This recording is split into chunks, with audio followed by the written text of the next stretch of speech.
తిరుమల కొండ మీద రాజకీయాల గురించి ఇప్పుడు టీటీడీ లడ్డులో ఏదైతే కల్తీ నెయ్యి వాడారో అనే ఒక వివాదం ఉందో దానికి సంబంధించి పాపం రోజా తీవ్ర మనోవేదనలో ఉంది. ఇప్పుడు సూక్తులు చెప్తుంది. సరే, ఈ సూక్తులు అయ్యానా ఆంధ్రప్రదేశ్లో ఏడ్చింది కాబట్టి ఇక్కడ చెప్తే సరిపోతుంది.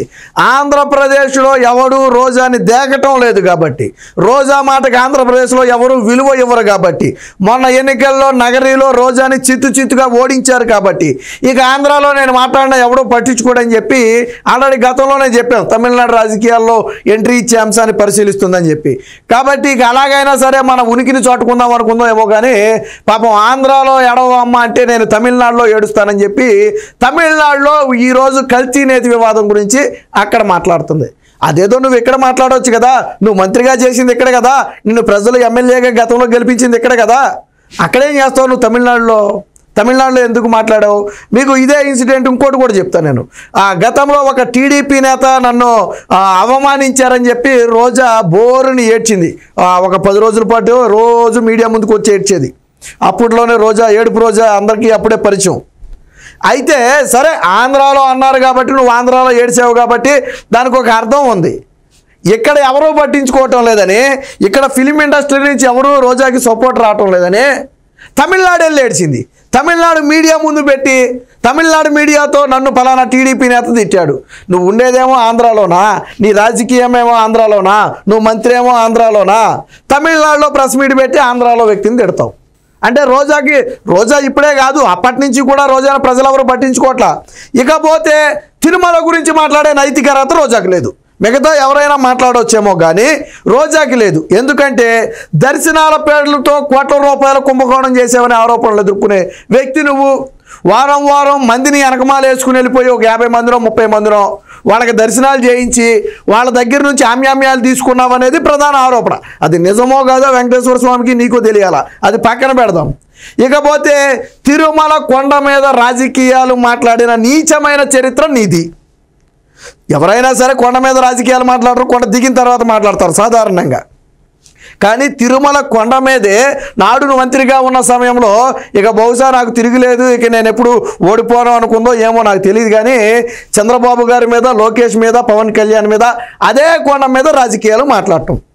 కొండ మీద రాజకీయాలు మాట్లాడే నువ్వు, కొండ దేవుడి దర్శనానికి మనుషుల్ని తీసుకెళ్ళి డబ్బులు వసూలు చేసే నువ్వు ఈరోజు చంద్రబాబు గారి గురించి, టీటీడీ గురించి మాట్లాడే నైతిక అర్హత ఉందా నీకు? నాకు అర్థం కావట్లా. రోజా ఓడిపోయిన తర్వాత కూడా తమిళనాడులో నేను అనుకుంటా ఒక దేవాలయం దగ్గరికి వెళ్తే పాపం అక్కడ పనిచేసే వర్కర్లు, బహుశా స్వీపర్లేమో, ఒక ఫోటో దిగుదామని దగ్గరికి వస్తే వాళ్ళని దూరంగా ఉండమని చెప్పింది.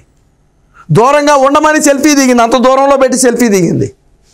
అప్పట్లో వీడియో కూడా వైరల్ అయింది. ఇది నీకు ఎందుకంత చులకనా? నువ్వు వెళ్ళింది దేవాలయానికా? అక్కడ ఉండేవాళ్ళందరూ భక్తి శ్రద్ధలతోనే ఉంటారా? అక్కడ పాపం పనిచేసే కార్మికులు నీకు దగ్గరికి వస్తే అవమానమా? గతంలో నువ్వు అనలేదా పోలీసుల్ని ఆ దగ్గర రండి, మేమేమి ఎస్సీ ఎస్టీలు కాదనంటే ఎస్సీ ఎస్టీలు అయితే చులకరా, వాళ్ళైతే దగ్గర రాకూడదా? ఇలాంటి నువ్వు ఈరోజు తిరుమల రాజకీయాల గురించి మాట్లాడుతున్నావు. అసలు ఓడిపోయిన తర్వాత నువ్వు నగరిలో ఎక్కడైనా అడుగు పెట్టావా? దాదాపు 100 రోజులు దాటిపోయింది. నువ్వు కూటమి ప్రభుత్వం వచ్చి 100 రోజులు దాటిపోయింది. ఏ రోజైనా సరే నగరిలో ఎక్కడైనా నువ్వు ఉన్నావా? గతంలో చీరకొట్టు గురించి, బొట్టు గురించి సాంప్రదాయాలు మాట్లాడిన నువ్వు ఓడిపోయిన తర్వాత ఫారెన్లోకి వెళ్ళిపోయి 2 అంగుళాల మిడ్డీలు వేసుకుని తిరిగి గుర్తుందా? 2 అంగుళాలు 3 అంగుళాలు ఉన్నా కదా మిడ్డీ ఉంది, కనీసం మొగాళ్ళ దగ్గర కూడా లేదు కదా.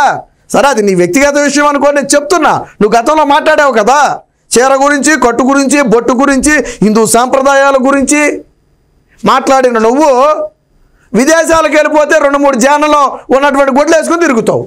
నువ్వు ఈరోజు సనాతన ధర్మం గురించి లేకపోతే చంద్రబాబు గారి గురించి మాట్లాడటం, చేసేదేమో వెధవ పనులా, చెప్పేదేమో నీతి సూక్తులా?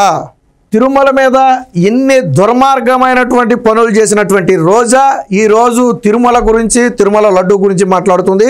రోజాకి నేను స్ట్రైట్గా ఒకటే అడుగుతున్నా, ఎందుకు జగన్మోహన్ రెడ్డిని సిబిఐ ఎంక్వైరీ కోరమని నువ్వు అడగలేకపోతున్నావు? తిరుమలలో నిజంగా లడ్డూలో కల్తీ జరగకపోతే, ఏఆర్ సంస్థ లడ్డు నేతిలో కల్తీ చేయకపోతే, ఎన్డీడీబీ ఇచ్చినటువంటి రిపోర్టు తప్పని మీరు అంటున్నదే నిజమైతే, 4 ట్యాంకర్లే పంపారు, 8 ట్యాంకర్లు పంపలేదు అన్నది నిజమైతే ఎందుకు మీరు సిబిఐ విచారణ కోరటం లేదు?